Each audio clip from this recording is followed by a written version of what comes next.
नमस्कार, मंत्रालय में आपका स्वागत है। दौरे शुरू हो गए हैं सियासी। अशोक गहलोत प्रशासन गांवों के संग, प्रशासन शहरों के संग के नाम से अपने दौरे कर रहे हैं लगातार। उनके दौरे के कार्यक्रम बने हुए हैं, आगे से आगे बनाए जा रहे हैं ताकि लोगों में ये मैसेज चला जाए कि अशोक गहलोत अभी जवान है और अशोक गहलोत लगातार संपर्क में है गांवों के, सड़कों, शहरों के। इधर सचिन पायलट ने भी अपने सियासी दौरों में तेजी ला दी है। उदयपुर गए हुए थे, अभी आज कोलकाता जाएंगे। इसके अलावा राजस्थान का भी वो दौरा कर रहे हैं। एआईसीसी यानी कि जो अखिल भारतीय राष्ट्रीय कांग्रेस है, उनका इस्तेमाल, सचिन पायलट का इस्तेमाल अलग अलग प्रदेशों के अंदर कर रही है बीजेपी के खिलाफ हल्ला बोलने में। अभी आपको याद होगा, कर्नाटक उनको भेजा गया था, मुंबई उनको भेजा गया था, कोलकाता भेजने की तैयारी है।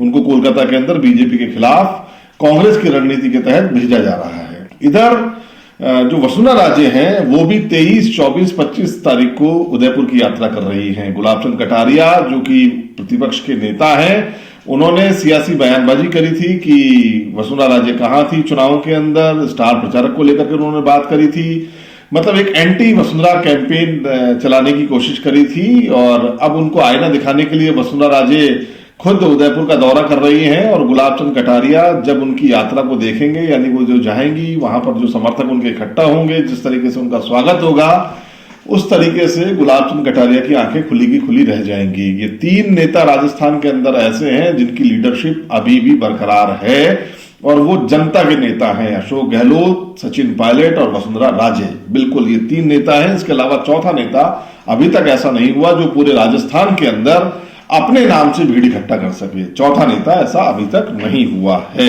अब बात करते हैं जो राजस्थान में सियासी उठापटक चल रही है उसकी, मंत्रिमंडल फेरबदल की। देखिए, जहां तक सूत्र बता रहे हैं, मंत्रालय के जो सूत्र बताते हैं, उसके हिसाब से पूरा मंत्रिमंडल 2-3 दिन के अंदर इस्तीफा दे देगा। पूरा मंत्रिमंडल, गहलोत मंत्रिमंडल पूरा इस्तीफा दे देगा।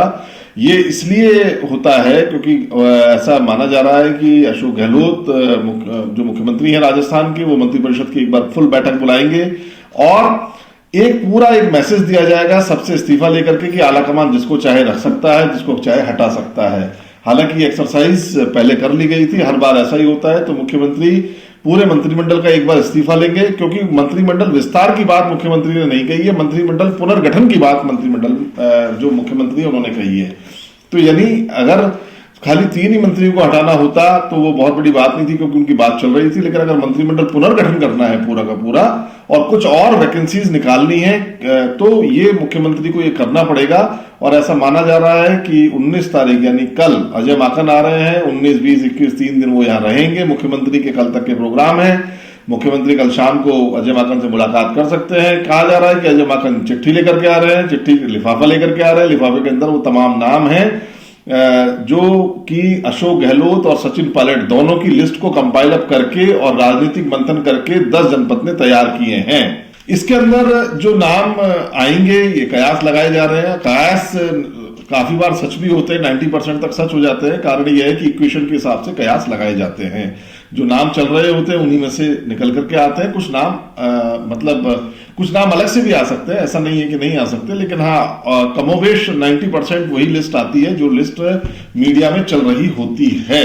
इतनी लंबी लिस्ट अगर होती है तो अब पूरा मंत्रिमंडल जब इस्तीफा देगा और ये सब प्रक्रिया होने वाली है। देखिए, एक बहुत बड़े राजनीतिज्ञ ने मुझे बताया था कि 20 तारीख से कोई ग्रह नहीं बदल रहे हैं। अब ग्रह किन किन के बदल रहे हैं, किन किन राशियों के बदल रहे हैं, ये बात अलग है। लेकिन कोई गज केसरी योग आ रहा है 20 तारीख को। अब गज केसरी योग का मतलब होता है कि कईयों के खाते में राजयोग आने वाला है, कई राशियों के। तो जो मंत्रिमंडल में है मेरे मित्र, उनको सलाह दी जाती है कि वो अपना अपना एक बार कुंडली दिखा लें कि गज को केसरी योग का उनको मतलब जो राशि परिवर्तन होगा 20 तारीख को, उससे उनको लाभ होगा या हानि होगी, उससे वो तय कर सकते हैं। इस तरीके की कुंडलियां भी देखी जा रही हैं, दिखाई जा रही हैं। अब जो बात चल रही है कि सचिन पायलट जो हैं वो क्या राजस्थान से बाहर जा रहे हैं, उनको जिम्मेदारी मिल रही है कि उनको आउट कर दिया जाए राजस्थान से। देखिए, अशोक गहलोत तो उसी दिन से लगातार लगे हुए हैं कि सचिन पायलट को बाहर कर दिया जाए। इसके लिए उन्होंने बड़े बड़े मतलब अपने सियासी कदम जो है वो चल चुके हैं। लेकिन मजे में खिलाड़ी की तरह सचिन पायलट ने अपने आप को बेदाग साबित किया, बचाया और आला कमान की नजर में वो उठ भी गए। तो इस कारण से अब सचिन पायलट का कद लगातार बढ़ता जा रहा है। अब लोग ये कह रहे थे कि सचिन पायलट के साथ में 19 विधायक थे, 19 विधायक में से बाकी के सारे विधायक जो है अशोक गहलोत की तरफ चले गए हैं, सचिन पायलट के पास में केवल 10-11 विधायक हैं। मैं बार बार ये कहता हूं कि सचिन पायलट के पास में कोई उसके खेमे के नहीं थे। खेमा क्या होता है कि भाई, खेमा ये होता है कि अशोक गहलोत ने जिनको टिकट नहीं देने की वकालत करी थी उनको सचिन पायलट ने टिकट दे दिया और वो जीत करके आ गए, तो निश्चित रूप से सचिन पायलट को अपना नेता मानेंगे। दूसरी चीज, सबसे इंपॉर्टेंट चीज है वो ये है कि खेमा क्या होता है। अगर असल में सचिन पायलट के माथे पर जो है शिकन नहीं है, शिकन है अशोक गहलोत के माथे पर। कारण क्या है? देखिए, सचिन पायलट के पास में तो चलो अपन मानते हैं कि 19 लोग थे और 19 लोगों से उन्होंने वायदा किया होगा। 19 में से कुछ लोग जो फर्स्ट टाइमर थे उनसे तो कोई बहुत ज्यादा वायदा नहीं किया जा सकता, लेकिन जो सीनियर लोग थे, रमेश मीणा हैं या जैसे आपके हेमाराम जी चौधरी हैं, दीपेंद्र सिंह शेखावत हैं, तो ये जो लोग हैं इनके साथ में वायदा किया होगा सचिन पायलट ने, तो उसको तो वो फुलफिल करवा देंगे। ऐसा नहीं है कि उन्होंने बिल्कुल आला कमान के साथ में बात करके और वो अपने वायदे को फुलफिल करवा देंगे। लेकिन अशोक गहलोत ने तो 100 से ज्यादा एमएलए के साथ वायदा कर रखा है, उनका क्या होगा? देखो, उन्होंने, अशोक गहलोत ने 100 एमएलए के साथ में जो वायदा किया कि आपको मैं एडजस्ट, अब वायदा कैसा था? देखिए, वायदा दो तरीके का होता है। एक होता है जैसे उन्होंने कहा था कि मैं सूद समेत आपको वापस लौटाऊंगा, तो सूद समेत की तो उन्होंने बिल्कुल बहुत बढ़िया एक वो निकाली, रास्ता निकाला कि जितने भी एमएलए ने जम करके अपने ट्रांसफर करवाए, पोस्टिंग करवाई और मंत्रियों से सारे काम करवा लिए, और उसके अगेंस्ट के अंदर बहुत जगहों पर, मतलब अधिकतर ये मान के चलिए कि शिकायतें आई कि एमएलए पैसा खा गए। एमएलए के साथी लोग जो थे, एमएलए के इर्द गिर्द वाले लोग थे, उन्होंने जम के पैसा कमाया है तबादलों में, पोस्टिंग में।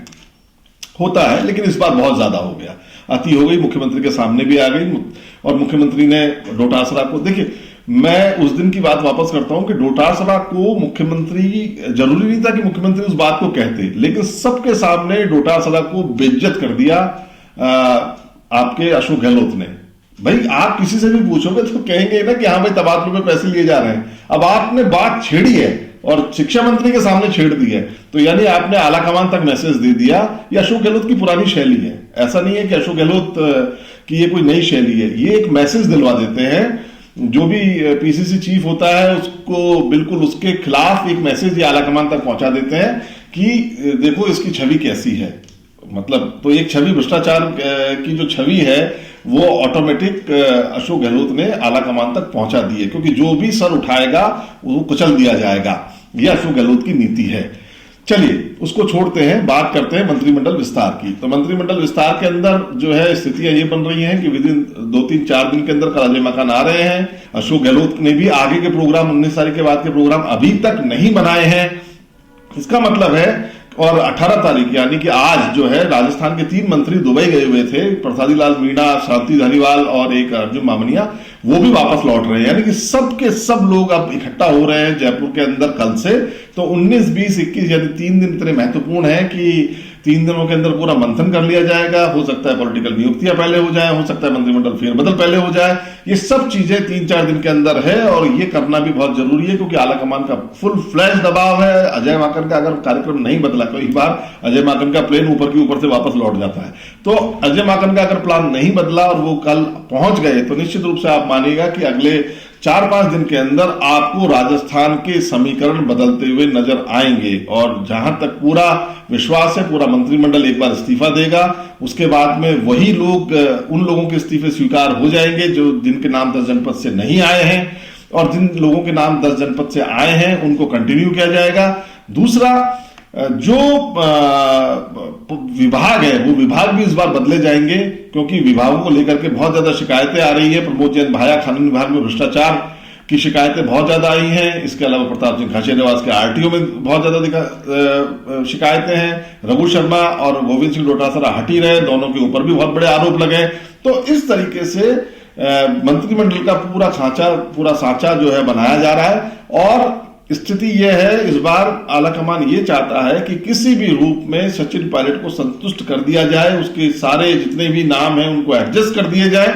उसके बाद सचिन पायलट को एआईसीसी के लेवल पर एक ऐसी जिम्मेदारी दी जाए जिससे उनका उपयोग आने वाले चुनावों के अंदर किया जाए।